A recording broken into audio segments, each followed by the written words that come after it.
Assalamualaikum warahmatullahi wabarakatuh. Perkenalkan, saya Muhammad Miftah Farid, dosen Prodi Pendidikan Akuntansi Universitas Negeri Surabaya. Pada kesempatan ini, saya akan menjelaskan rencana pembelajaran mata kuliah pengantar teori ekonomi yang saya ampu. Video ini dibuat dengan tujuan sebagai syarat sertifikasi dosen tahun 2026 dalam unjuk kerja Tridharma Perguruan Tinggi, khususnya pada aspek pengajaran. Mata kuliah pengantar teori ekonomi merupakan mata kuliah wajib program studi dengan bobot 3 SKS. Mata kuliah ini diampu pada semester 1. Mata kuliah ini berisi tentang konsep dasar ekonomi mikro dan makro dalam menganalisis perekonomian dan kebijaksanaan pemerintah di bidang ekonomi, yang di dalamnya terdapat materi tentang perilaku konsumen, perilaku produsen, penetapan harga pemerintah, keseimbangan ekonomi dua sektor, keseimbangan ekonomi tiga sektor, keseimbangan ekonomi terbuka. Salah satu materi utama yang dipelajari dalam mata kuliah ini antara lain konsep permintaan dan penawaran, serta aplikasinya dalam kehidupan sehari-hari. Mata kuliah ini mendukung capaian pembelajaran lulusan atau CPL, antara lain CPL 2 menunjukkan karakter tangguh, kolaboratif, adaptif, inovatif, inklusif, belajar sepanjang hayat, dan berjiwa kewirausahaan. CPL 6 mampu menguasai konsep keilmuan akuntansi dan keuangan lembaga dalam pembelajaran akuntansi dan keuangan lembaga. CPL 8 mampu mengaplikasikan perencanaan, pelaksanaan, dan asesmen pembelajaran akuntansi dan keuangan lembaga sesuai dengan karakteristik dan kebutuhan peserta didik. CPL 10 mampu merencanakan dan melaksanakan pembelajaran akuntansi dan keuangan lembaga secara adaptif dan inovatif dengan pendekatan teknologikal, pedagogikal, dan content knowledge sesuai etika profesi dengan penuh tanggung jawab. Adapun capaian pembelajaran mata kuliah atau CPMK yang ditetapkan pada mata kuliah ini antara lain mampu mengintegrasikan kegiatan ekonomi dan permasalahan ekonomi dengan tepat, mampu menelaah dengan benar konsep-konsep teori ekonomi mikro, mampu menelaah dengan benar konsep-konsep ekonomi makro, mampu menunjukkan karakter cerdas, teliti, dan tangguh dalam kegiatan pembelajaran pengantar teori ekonomi.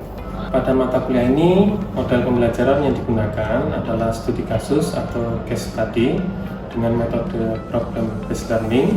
Dalam metode ini, aktivitas pembelajaran dilakukan melalui diskusi kelompok kecil serta penugasan individu maupun kelompok. Pembelajaran pada mata kuliah ini dilakukan secara sinkronus dan asinkronus. Pembelajaran sinkronus dilakukan dengan tatap muka langsung atau pertemuan daring menggunakan aplikasi seperti Zoom atau Google Meet. Di sisi lain, pembelajaran asinkronus dilakukan melalui Learning Management System UNESA yang dikenal dengan nama Cydia. Pada platform Cydia, seluruh materi, kuis, dan tugas yang terstruktur akan tersedia.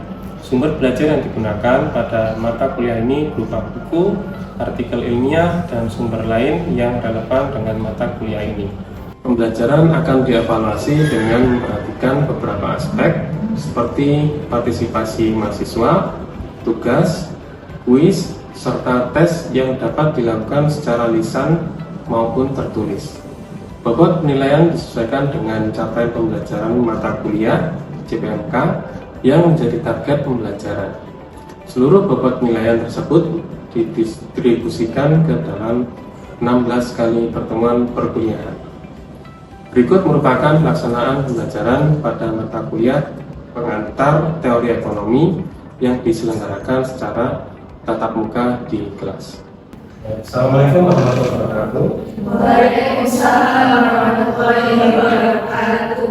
Ya, sebelum kita mulai kuliah dalam pelajaran ini, kita baiknya berdoa terlebih dahulu. Berdoa untuk percaya masing-masing, berdoa, silakan.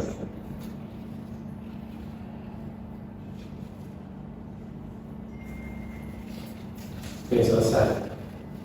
Oke, selamat pagi teman-teman. Gimana kabarnya hari ini? Sehat semua?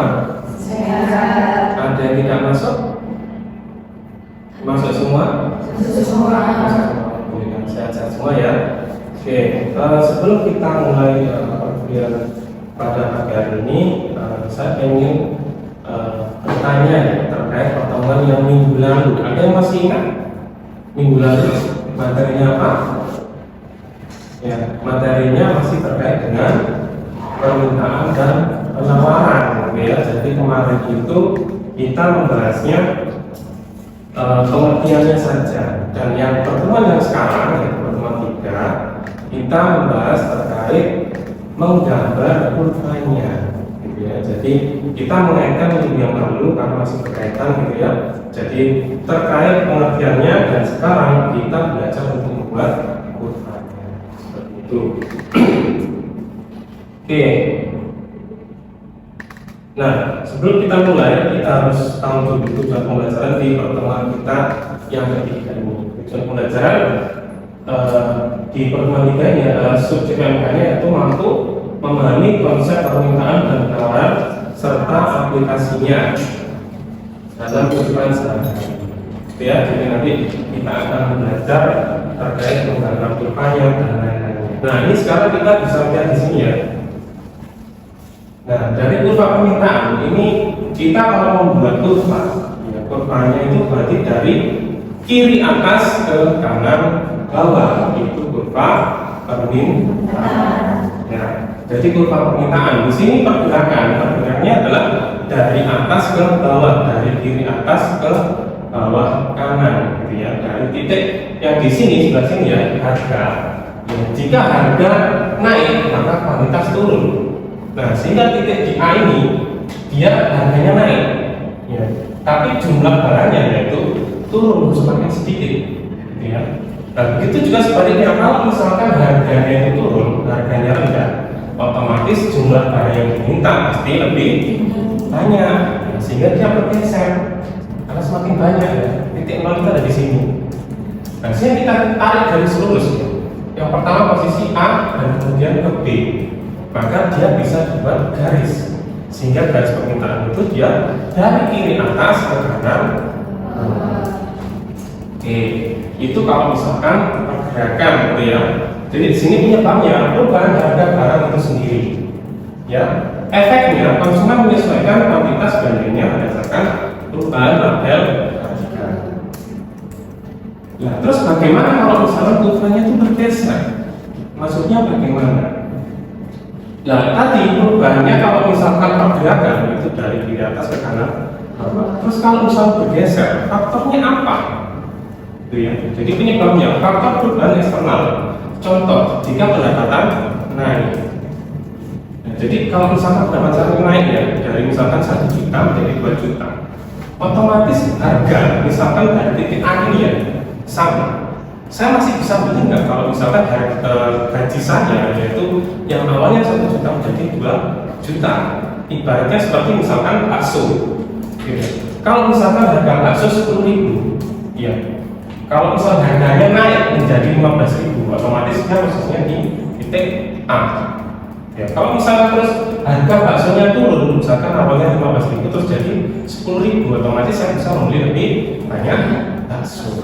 Nah, ini contohnya. Terus kemudian kalau misalkan bergeser, ya kalau misalkan dari pendapatan saya bertambah, sehingga kalau misalkan harganya tadi 15.000 ya baksonya, kalau misalkan di sini, kalau gaji saya 1 juta, kemudian naik menjadi 2 juta, otomatis harga bakso yang 15.000 masih bisa saya beli, sehingga dia pasti bergeser karena jumlah kuantitasnya akan bertambah. Ya, yang awalnya di sini, gitu ya. Kemudian kita bergeser ke sini, meskipun harganya masih sama 15, sehingga kurvanya pasti akan bergeser ke kanan. Nah, ya. Oke, sampai sini ada yang tanyakan? Ya, sudah jelas ya. Bisa dilanjut? Bisa. Nah, sekarang kita lihat dari kurva penawarannya sini. Ya. Kurva penawaran, pergerakan dan pergeseran. Ya, yang penawaran terbalik dengan yang permintaan tadi. Di sini berbanding lurus, berarti gambarnya seperti apa kurvanya? Berarti dia dari kiri bawah ke kanan atas. Mengapa kemudian? Karena di sini selalu titik adalah 0 ya. Jadi ketika harga naik, misalkan angka masih di titik C ini ya, Jadi harganya sekian, maka kuantitasnya juga sekian. Nah, ketika harganya naik, ya otomatis jumlah barang yang dijual juga pasti naik karena berbanding lurus. Sehingga misalkan di titik E ini ya, dia harganya naik, maka kuantitasnya juga pasti akan naik. Yang awalnya di sini jadi di sini. Sehingga pergerakannya yaitu dari kiri bawah ke kanan atas. Nah, kalau ini lepas seperti itu ya, jangan sampai lupa. Kemudian kalau pergeseran, nah ini ya, kalau pergeseran itu kurvanya bergeser ke kanan. Apa faktornya? Perubahan faktor eksternal, contoh adopsi teknologi mesin baru. Biar apa? Yang awalnya bisa penghematan, dengan alat baru otomatis bisa mengurangi tenaga kerja. Nah, sehingga otomatis biayanya tekanan untuk produksi semakin berkurang. Nah, sehingga produsen menawarkan lebih banyak barang tanpa harus menunggu harga pasar naik. Nah, sehingga dia bisa bergeser ke kanan. Berarti gimana? Dengan harga yang sekian, dia bisa memproduksi lebih banyak karena menggunakan mesin baru. Sehingga dia bisa bergeser dari ke kiri ke kanan seperti itu. Nah, ini namanya pergeseran. Kalau pergerakan itu dari kiri bawah ke kanan. Sampai sini jelas ya? Ada yang ditanyakan? Oke, bisa dilanjut ya. Nah, kita nyoba perhitungannya. Dari rumus sesimbang tadi, D sama dengan QS. Ya, yang pertama kita mencoba menghitung ya, bagaimana sih perhitungan matematis keseimbangan pasar, yaitu di mana fungsi permintaan yang di sini ya, ID sama dengan 2000 min 50 P. Kemudian fungsi penawaran yaitu QS sama dengan 500 plus 25 P. Dan jika fungsi tersebut kita masukkan ke dalam rumusnya, ID sama dengan QS. Terus bagaimana rumusnya? Berarti langkah pertama, terapkan syarat keseimbangan. Ya, yang misalkan tadi ID-nya kita masukkan dulu 2000 min 50 P sama dengan. Ya, tadi kan rumusnya ID sama dengan QS ya. Sehingga kemudian kita lanjutkan lagi, QS-nya kita masukkan. Jadi 500 plus 25 P. Nah, setelah itu kita masukkan ke sini ya. Langkah keduanya bagaimana? Kita kelompokkan variabelnya. Jadi yang ada P yang kita samakan, gitu ya. Jadi yang awalnya tadi min 50 P, ketika pindah luas ya, menjadi plus 50 P.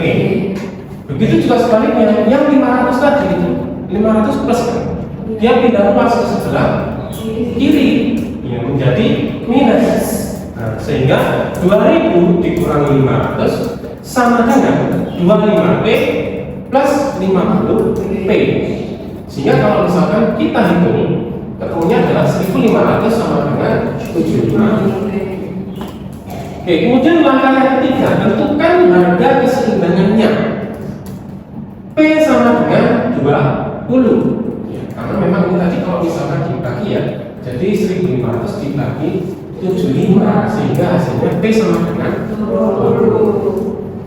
Nah, kemudian temukan kuantitas keseimbangan Q-nya, substitusikan P ke fungsi ID sama dengan 2000 min 50 kurung, kemudian P-nya tadi ada 20. Kita tinggal masukkan saja di fungsi permintaan tadi gitu ya. Sehingga kita masukkan sehingga ketemunya 2000 dikurangi 1000 sehingga kita ketemunya adalah 1000. Ini adalah sistem perhitungan ya, keseimbangan pasar. Sampai sini bisa dipahami ya? Bisa ya? Oke, lanjut. Nah, sekarang kita belajar menggambar kurva dari rumus yang tadi, gitu ya. Oke, di sini penjelasan teoritis kondisinya. Kondisi ideal di mana jumlah barang yang diminta oleh konsumen sama persis dengan jumlah barang yang harus ditawarkan oleh produsen, yaitu ID sama dengan QS. Oke, kemudian dari fungsi yang tadi kita tulis lagi QD 2000 min 50P. Kemudian yang fungsi penawaran QS 500 plus 25P. Nah, pembuktiannya kita tadi sudah ketemu adalah 1000. Ya, kita hitungnya sama tadi ya. Kemudian kita bagaimana dalam menggambar kurvanya? Berarti ini, ya, ini yang disebut jumlah di mana dia titik temunya yaitu 1000. Berarti kalau misalkan kita gambar titiknya berarti di sini adalah 1000 unit. Karena di sini kuantitas, di sini barang, harga, ya. Jadi kita bikin kurvanya. Jadi kalau misalkan kita di titik di tengah ini, berarti posisinya adalah dia 1000. Berarti kalau misalkan dia maju ke sini, berarti titiknya di mana? Ya berbeda karena dia tidak selaras, gitu ya. Jadi di titik ini dia titiknya adalah tercapai 1000. Nah sama dengan contohnya yang tadi ya. Kalau misalkan dia tidak di posisi ini, misalkan kurang dari 1000, pasti ada salah satu yang dirugikan. Tapi kalau dia di titik keseimbangan, dia posisinya adalah sama-sama puas dari pihak konsumen dan juga pihak produsen. Sehingga dia bersilang ya. Ini yang permintaan dan ini yang penawaran. Sampai sini jelas? Ya bisa dipahami ya. Sudah jelas? Berarti saatnya kita tugas kelompok gitu ya. Jadi silakan dibagi kelompoknya. Bisa 3 orang, bisa 4 orang gitu ya. Jadi kalau nanti ada yang kurang atau gimana nanti dibagi gitu ya. Silakan dibagi 3 orang atau 4 orang, silakan berkelompok dan tugasnya ada di Cydia, di LMS. Silakan dibuka gitu ya. Bisa menggunakan HP atau laptop, silakan dibuka. Kemudian dikerjakan ke kelompok.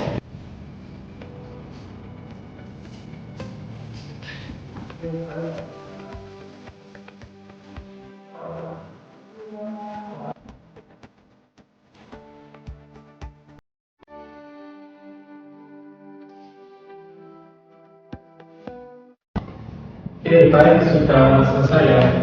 Sudah semua? Sudah semua ya. Mungkin perwakilan saja ya yang maju untuk presentasi. Jadi tugas kelompoknya silakan diupload di Cydia ya. Silakan diupload. Sudah saya buatkan tempat untuk upload di Cydia. Gitu ya. Jadi ini perwakilan saja sebagai yang presentasi. Gitu ya. Mungkin ada yang bisa maju ke depan presentasi. Kelompoknya siapa? Ya mungkin bertiga gitu ya. Jadi ini kelompoknya 3 siapa ini? Oh ya ini mungkin sama Mbak Adila ini juga ya, sama Mbak Aun. Silakan maju untuk presentasi. Oke silakan.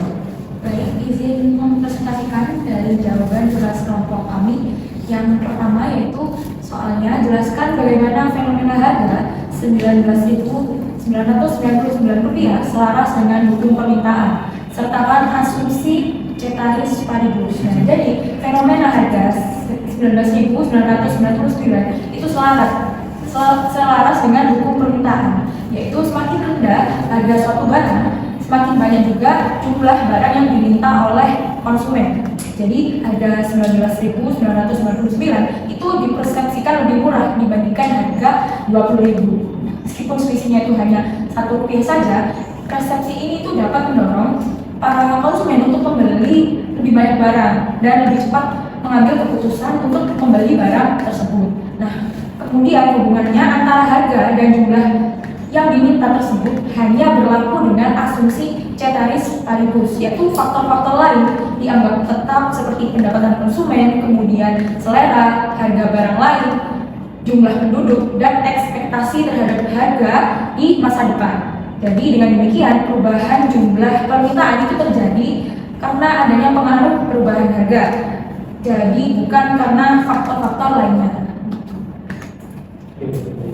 Untuk soal yang kedua, soalnya adalah bagaimana faktor cita rasa masyarakat dan faktor psikologis dapat menyebabkan pergeseran kurva permintaan ke arah kanan meskipun perubahan harga nominal sangat kecil. Jadi, cita rasa masyarakat dapat meningkatkan permintaan apabila suatu produk menjadi lebih populer, mengikuti tren, atau dianggap memiliki kualitas yang lebih baik. Akibatnya, pada setiap tingkat harga, lebih banyak konsumen bersedia membeli produk tersebut, sehingga kurva permintaan bergeser ke kanan. Sementara itu, faktor psikologis berperan melalui persepsi konsumen terhadap harga. Jadi harga Rp19.999 sering dianggap jauh lebih murah daripada Rp20.000, walaupun selisihnya hanya Rp1. Nah, persepsi ini itu membuat konsumen merasa memperoleh penawaran yang lebih menguntungkan, sehingga minat beli meningkat. Jika banyak konsumen memiliki persepsi yang sama, maka permintaan keseluruhan akan meningkat dan kurva permintaan juga bergeser ke kanan, meskipun perubahan harga hanya nominalnya sangat kecil. Oke, selanjutnya yang soal ketiga, yaitu apakah strategi odd-even pricing lebih bertujuan untuk menjaring permintaan efektif atau permintaan potensial?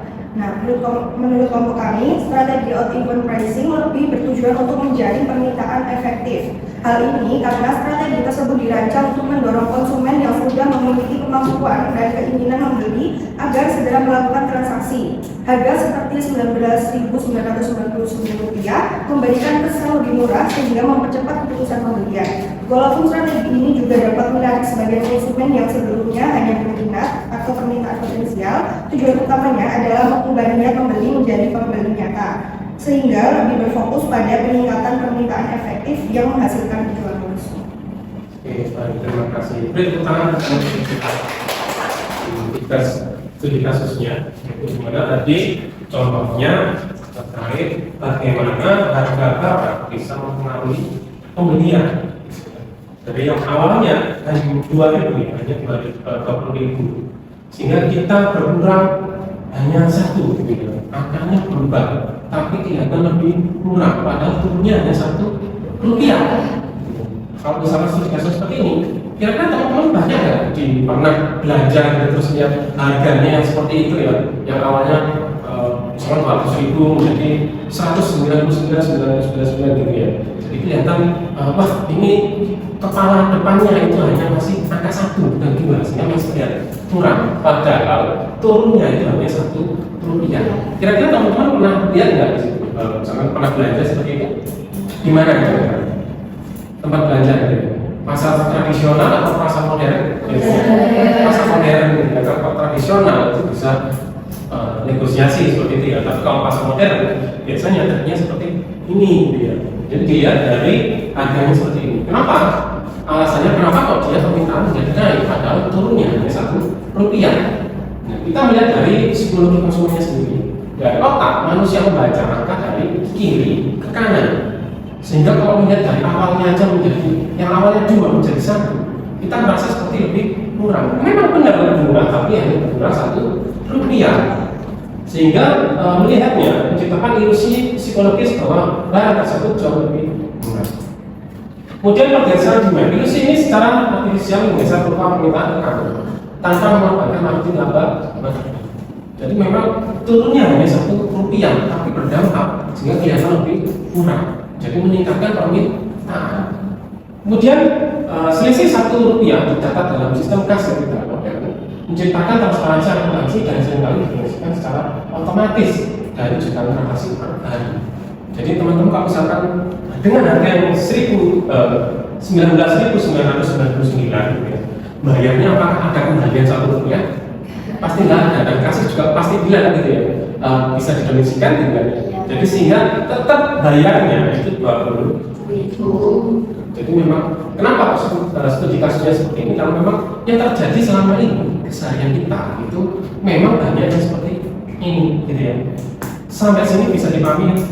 Oke, nanti bisa dipahami. Selanjutnya kita mengadakan kuis ya sebagai evaluasi. Oke, jadi silakan dibuka HP-nya.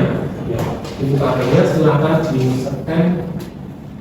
Oke, bisa dimasukkan ya enter kodenya, yaitu 100556.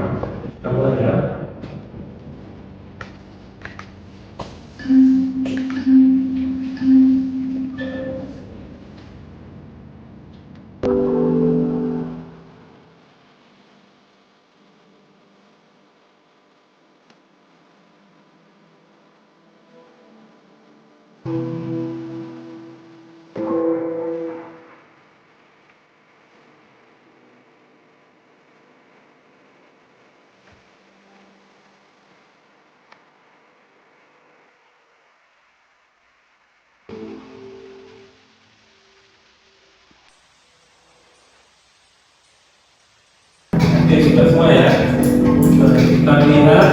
presentasinya siapa yang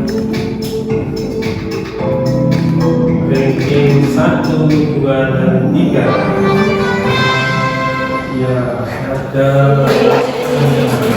Oke, baik, karena kuis sudah selesai, selanjutnya adalah kesimpulan dari materi pertemuan kita hari ini. Mungkin ada dari teman-teman yang memberikan kesimpulan? Ya, lalu silakan. Jadi kesimpulan materi permintaan dan penawaran hari ini yaitu materi permintaan dan penawaran memberikan pemahaman tentang bagaimana harga dan jumlah barang ditentukan melalui interaksi antara konsumen dan produsen di pasar.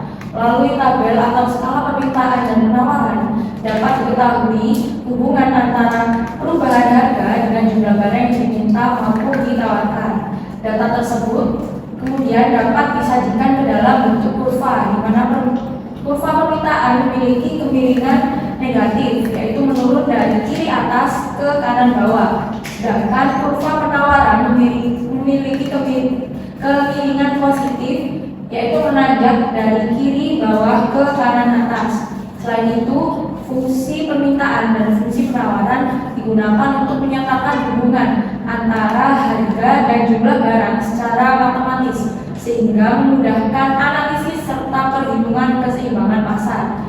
Dengan memahami tabel, kurva, dan fungsi permintaan serta penawaran, peserta didik mampu menganalisis perilaku konsumen dan produsen serta menjelaskan proses terbentuknya harga dan jumlah keseimbangan di pasar. Oke, baik, terima kasih. Jadi kesimpulan kita di pagi hari ini dari materi yang kita pelajari, dimana yang pertama memang dari teori permintaan, gitu ya, terbalik. Kalau misalkan teori penawaran terbalik lurus. Keseimbangan pasar itu adalah titik temu di mana ada permintaan dan juga penawaran, sehingga rumusnya adalah IT sama dengan IS. Kemudian ada elastisitas dan harga. Karena elastisitas itu lebih besar dari 1 dan inelastis itu kurang dari 1. Ya. Oke, dari sini sudah jelas semua ya. Jadi teman-teman, materi kita sudah selesai. Jangan lupa untuk pertemuan berikutnya di pertemuan keempat, yaitu membahas mekanisme pembentukan harga di pasar, koefisien elastisitas dan penetapan harga oleh pengguna. Jadi silakan dipelajari di CD-nya. Jadi di CD itu sudah saya beri bahan ajar yang bisa dipelajari. Kemudian ada juga tugas-tugasnya di CD. Silakan dicek kembali. Oke, sebelum saya akhiri, ada yang masih ditanyakan? Sudah cukup semua ya? Alhamdulillah, berarti sekarang tinggal penutupan, yaitu berdoa. Oke, silakan berdoa menurut kepercayaan masing-masing. Berdoa dimulai.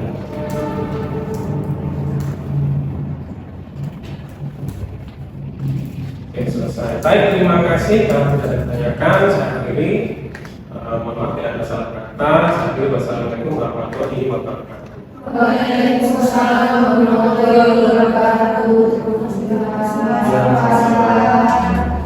Demikianlah pembelajaran untuk mata kuliah pengantar teori ekonomi yang dapat saya sampaikan. Semoga penjelasan ini bisa memberikan gambaran yang jelas tentang unjuk kerja tridharma perguruan tinggi, terutama pada aspek pengajaran.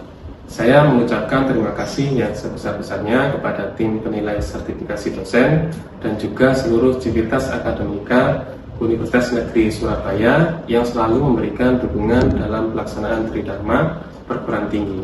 Wassalamualaikum warahmatullahi wabarakatuh.